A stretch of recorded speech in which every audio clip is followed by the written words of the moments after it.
Здравейте! Казвам се Павел Методиев и днес ще поговорим как да съберете информация за стартиращият ви бизнес. Искам само да вметна, че събирането на информация и подготвянето на един бизнес може да отнеме няколко години преди реално да стартира бизнеса.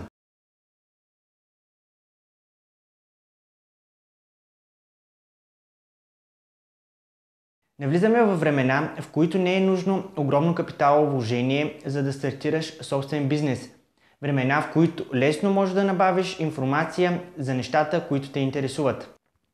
Знаем, че консултантите или успелите бизнесмени ни съветват да направим бизнес план, ако искаме да стартираме собствен бизнес.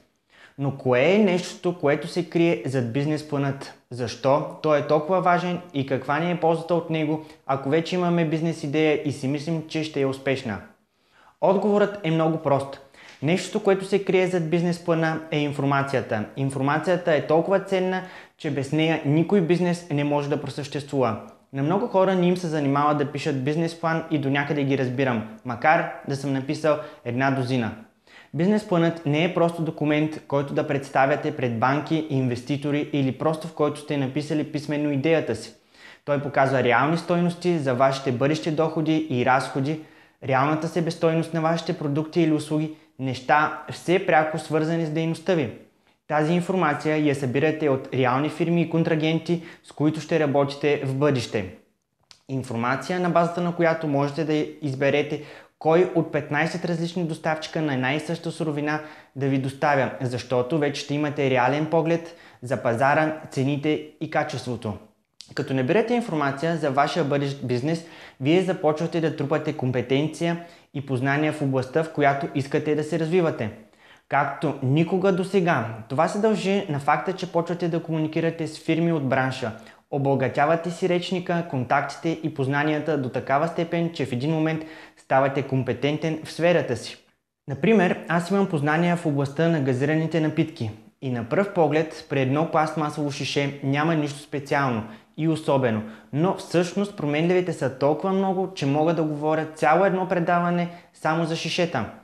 Започваме от теглото на бутилката, което в моя случай беше 18 грама. Какво общо има теглото на бутилката с нейната същност? Повечето шишета при по-малките производители са по-леки от 18 грама, поради което когато ги отворите, те са много меки и почват много лесно да се кривят и усукват. По-големият грамаж е предпоставка бутилката да издържа на по-голямо налягане при пълнене с газирана вода. Това е една от причините да използвам такива бутилки, защото моята машина пълнеше с налягане от около 5 атмосфери и по-леките бутилки просто се пръскаха. Лошата страна на по-големия грамаж е, че цената на бутилката е пряко свързана с него. Колкото е по-тежка бутилката, толкова е и по-скъпа и ако разликата е само една стотинка на тираж от 100 000 бройки, се равнява на 1000 лева месечно, което не е никак малко. Формата също има значение. Всеки инженер знае, че дъгите и облите форми са много по-издръжливи, тъй като те разпределят товара, а не го концентрират в една точка. Газираните напитки са под голямо налягане и това е една от причините дъното на бутилката да е вълнообразно, а на минералните води да е плоско. Ако сложим газирана напитка в бутилка от минерална вода, то дъното на бутилката ще се разшири до елипсовидна форма под въздействието на налягането и няма да може да стои право. Материалът също има значение, както и площта, определена за етикета, както и много други променливи, но вече твърде много се отклоних от главната тема, по която говоря. А именно темата за събиране на информация. Така, след като съберете нужната ви информация, в един момент осъзнавате, че бизнес планът ви е почти пълен и пред вас се разкрива една много по-цялостна картина за това, което искате да правите. Сега ще ви дам няколко примера как аз събирам информацията, която ми е необходима. Но първо пак да ви кажа идеята си в 2 изречения. Тя е за производство и дистрибуция на безалкохолни напитки. Само че всичко ще се извършва от външни фирми. Какво имам в предвид? Външна фирма ще произвежда на ишлеме за мен по моя рецепта и под моя марка. После друга логистична фирма ще кара продукцията ми до дистрибутори или складове на магазини, които пък ще продават продукцията на крайният клиент. И така, изпратих запитване за производство на ишлеме до 15 фирми за производство на безалкохолни напитки. Как намерих тези фирми? Много лесно. С интернет търсачка. Макар да има много повече фирми, които произвеждат безалкохолни напитки, аз се спрях само на тези, които имат интернет сайт. Спрях се на тях, защото от интернет сайта им може да набавиш много полезна информация, като какви са техните брандове, какъв им е асортимента, можеш да видиш някоя снимка на завода или на бутилиращата им линия. За мен притежаването на сайт показва две неща. Първото е, че компанията е реална, а второто, че е малко или много в крак с времето. Изготвянето на запитването ми отне около половин час. Ако искате, може да го изтеглите от описанията по-долу, както може да изтеглите и съпроводителния имейл. Няколко дена след като изпратих запитването, получих отговора от почти всички производители. Някои ми казаха, че не работят на ишлеме, други ми казаха, че съм луд, но 4 фирми ми изпратиха попълнено запитването и то с реални стойности. Как е формулирано запитването ми и защо? Едно от най-нужните неща за бизнеса е информацията. За да се събере правилната информация, трябва да са зададени правилните въпроси. Информацията също така по себе си не е от полза, ако не е разтълкувана правилно и не е разбрана адекватно. Запитването ми бе разделено на 4 таблици или на 4 нива.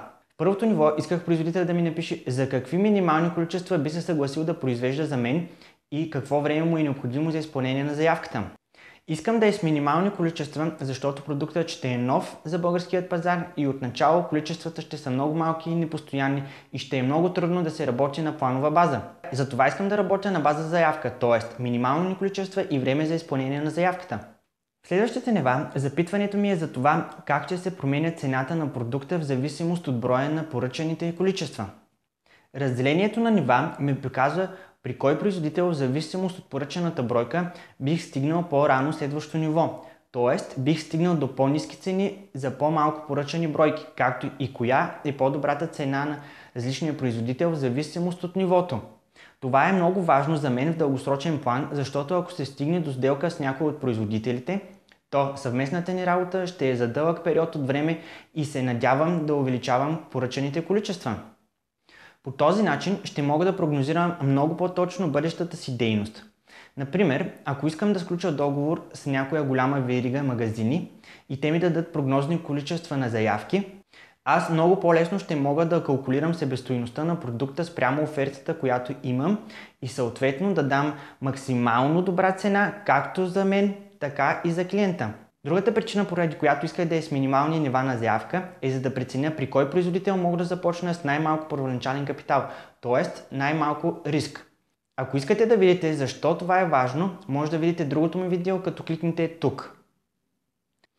Например, ако и при двамата производители цената на единица продукт е около 1 лев, но от първият производител минималното количество на заявка е 10 000 броя от вкус, а при втория е 3000 броя, то необходимата ми първоначална инвестиция за първия производител ще е 30 000 лева за 3 вкуса, а при другият само 9000 лева. Тази информация ми трябва, защото продуктът ще е нов за българския пазар и отначало търсенето ще е слабо и непостоянно. И за това не искам да затварям много капитал в готова продукция. Тези минимални количества също така са обвързани с оптимизацията на производителя. Като бъдещи бизнес партньори и двете страни трябва да имат взаимоизгода, което е в основата на това да развиваш бизнес. Например, за да произвежда за мен, той трябва да губи време за настройки на машините си. Настройки като промиване на пълнещата система преди и след моя продукт, тъй като моят сироп е различен от неговия. Трябва да сменя етикетите на етикиращата машина, както и бутилките и много други променливи. Затова производителя трябва да си направи сметка за какви минимални количества би било рентабилно да произвежда за мен. Това означава, че аз трябва да се съобразявам с него и с тези количества и да си направя бъдещите планове спрямо неговите изисквания, а не да си поръчвам 5 стека от това, 5 стека от онова. По този начин ще разбъркам плановете и себестойността на производителя. Както виждате, тук правилно събраната и анализирана информация би ми помогнала за вземането на по-адекватни и навременни бъдещи решения. Когато искате да започнете бизнес, трябва да съберете информация за много аспекти, като икономическа, политическа, географска и социална среда, както и за конкуренцията и за още много други неща. Може да използвате моите подходи за набиране на информация, както и много други начини, но нямате ли актуална информация за бизнеса, който искате да развивате, и ако си мислите, че идеята ви е страхотна и можете директно да се втурнете в предизвикателството, без да сте подготвени, за съжаление, може би ще останете малко разочаровани след срещата ви с действителността. Както казват старите хора, 7 пъти мери, 1 път режи, защото възстановяването след провалил се бизнес е много трудно. Казвам ви го от опит. Ако ви допада видеоклипът, моля да го харесате или споделите. Ако искате да видите още интересни видеоклипове, може да се абонирате за моя видеоканал, като натиснете бутона Subscribe. Благодаря ви и до скоро виждане. За мен беше чест.